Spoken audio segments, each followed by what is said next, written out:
Hey, this is Evan from TexasFirearms.net. We decided to start a little project to make some muzzle brakes. We have 5 examples of extreme muzzle brakes that should be overcompensators. And we're going to check them out and do some testing and see how they work out. And watch for an extreme fireball towards the end of the video. This is Evan with TexasFirearms.net. We're trying out some new muzzle brake designs. This is the factory muzzle flash suppressor, and we're going to see how it shoots. 3 shots.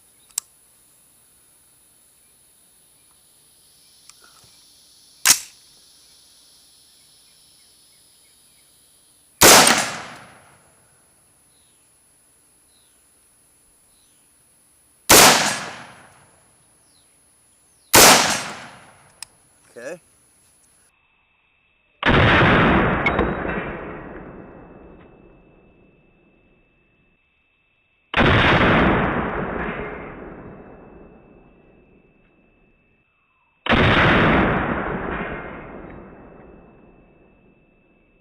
This is my first version on a muzzle brake. I call it the bottle opener brake for obvious reasons. 3 shots. I gotta take it off safe.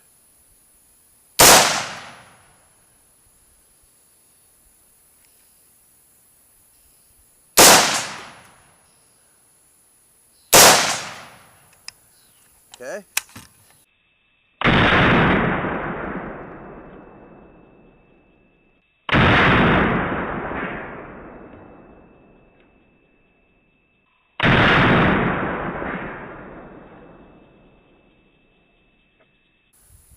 This one we called a shark gill brake for obvious reasons. There's a few on the market similar to that. We're going to see how this works. 3 shots.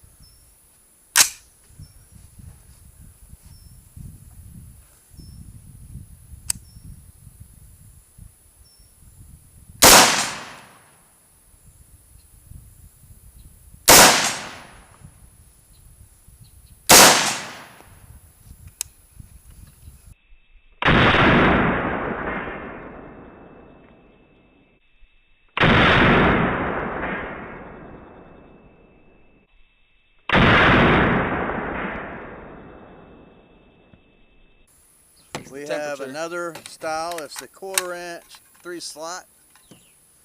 It's got 1/4 inch slots in it. Let's see how that works. 3 shots.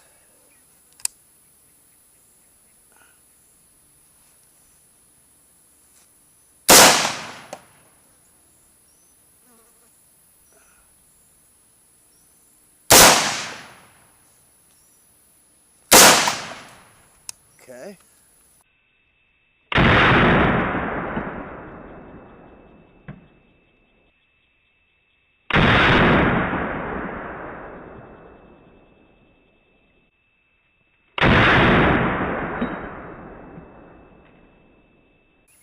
Hey, it's Evan again with our 4th test. This is one we're calling the whale shark.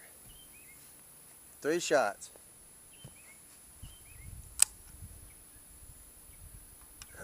Gotta charge it first.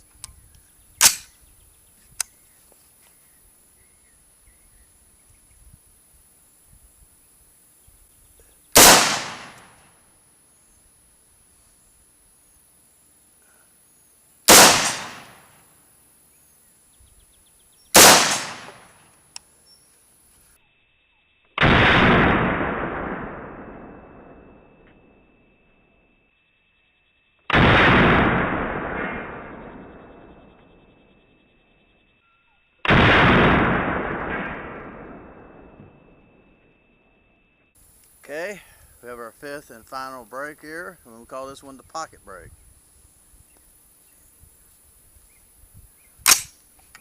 3 shots.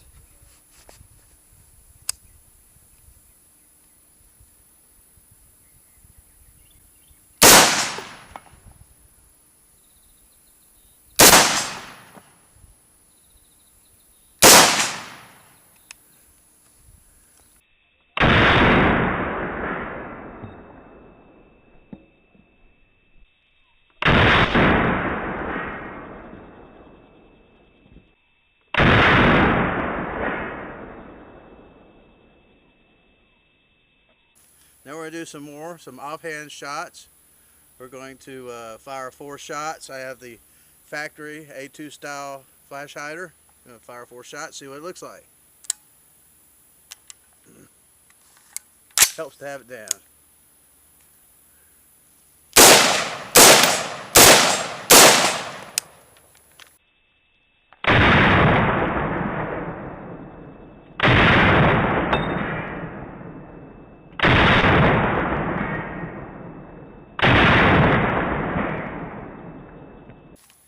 Okay, our second break is the bottle opener break. You can see why I call it that. 4 shots. Back up there.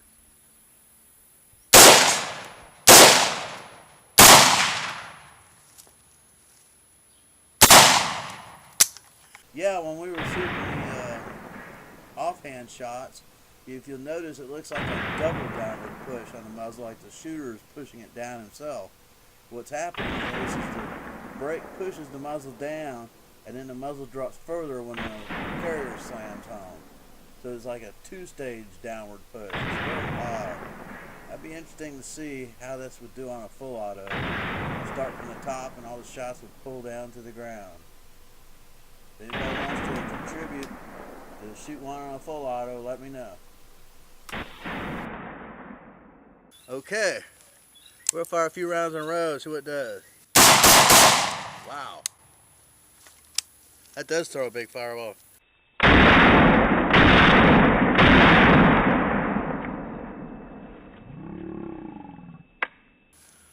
Hey, it's Evan with TexasFirearms.net again. It's time we have the shark gill break. Let's see if it overcompensates like the bottle opener break.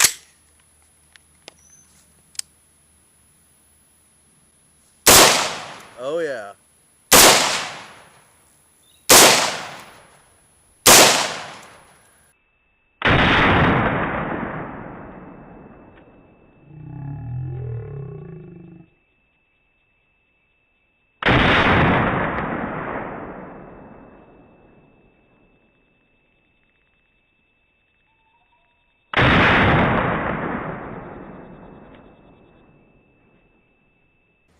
Okay, our next break is the 3-slot, 1/4-inch 3-slot.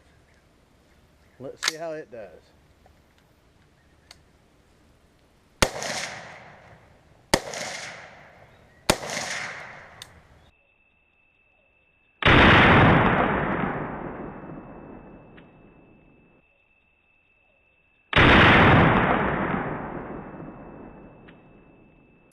Okay, what we're calling this one, the whale shark. Yes. Let's see if the whale shark gives a hell of a whale downward motion. Oh yeah, that's the most.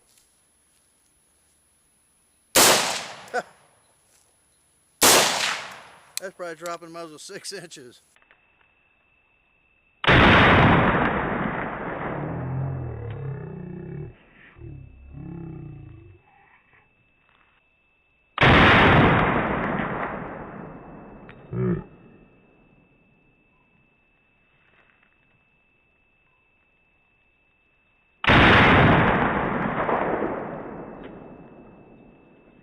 Okay, got the pocket brake. See how it does.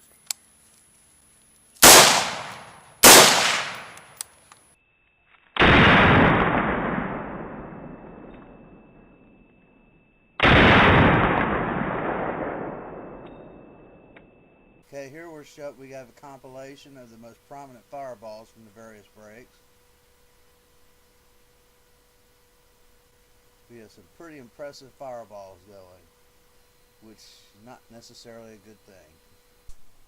Yeah, these weren't real scientific tests. We just wanted to do some comparisons and see if we could draw any obvious conclusions from the testing from our 120 frame per second footage. But it did open up our eyes, or you could definitely overcompensate a 5.56. This is Evan, TexasFirearms.net. We're doing a flower test. We're not going to shoot flowers where we've got flour in our brake. We're going to see what happens. Never tried it. May not do anything. May not tell us anything. But we're going to go through all the brakes in the same order and see what kind of a flower plume we get. One shot. That's a pull mag. Flower spilling. Did it even do anything?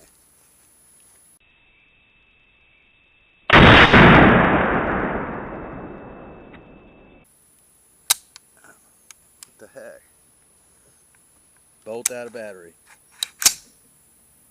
Did I have a round in there? Yes. Yeah, I did. Tried to catch it. It's a good thing it doesn't fire when the bolt's out of battery. Yeah. That would have slammed right back through my shoulder.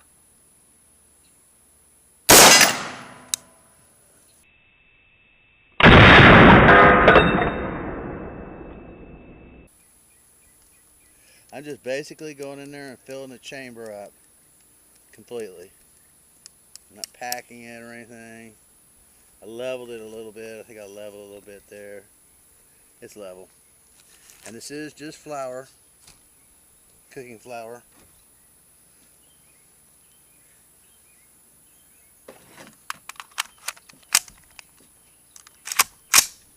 Okay. This is the shark gill brake.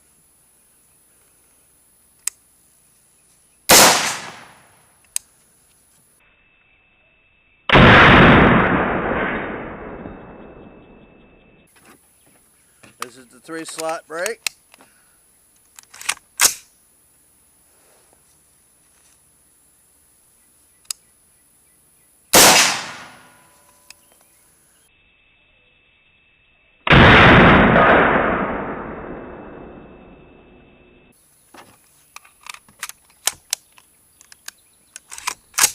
Oh, lost half my flour. Okay, one shot. The whale shark.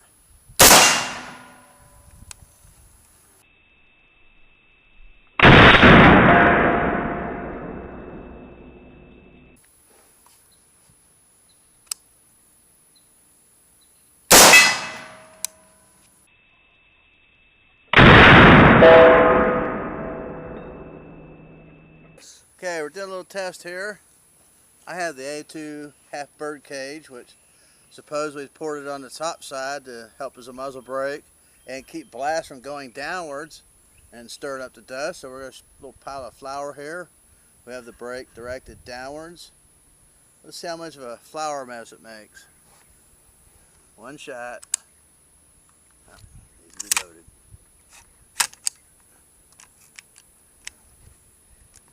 There we go.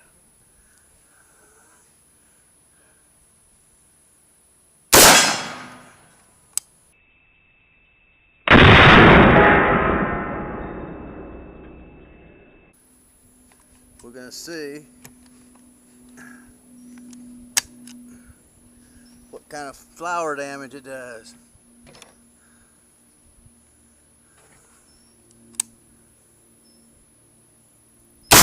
Oh shit, we did get a fireball. Hell yeah. Holy crap, holy.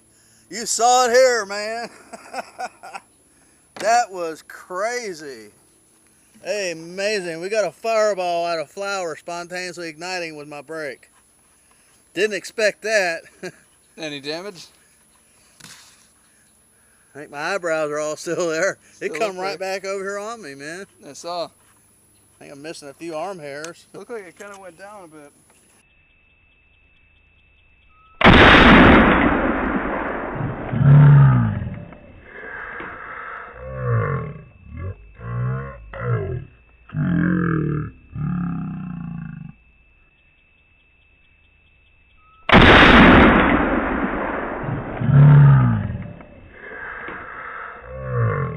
When we were doing the flour test, they were a little bit inconclusive. You can see some of the patterns blasting upwards, but at 120 frames per second, you can't really catch most of the action, but it gives us somewhat of an idea of what's going on there.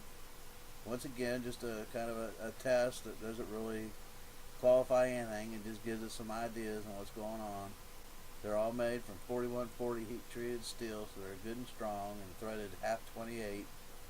Probably the most effective of all the brakes was either the bottle cap opener brake or the whale shark brake. They both had an extreme amount of push down on the muzzle.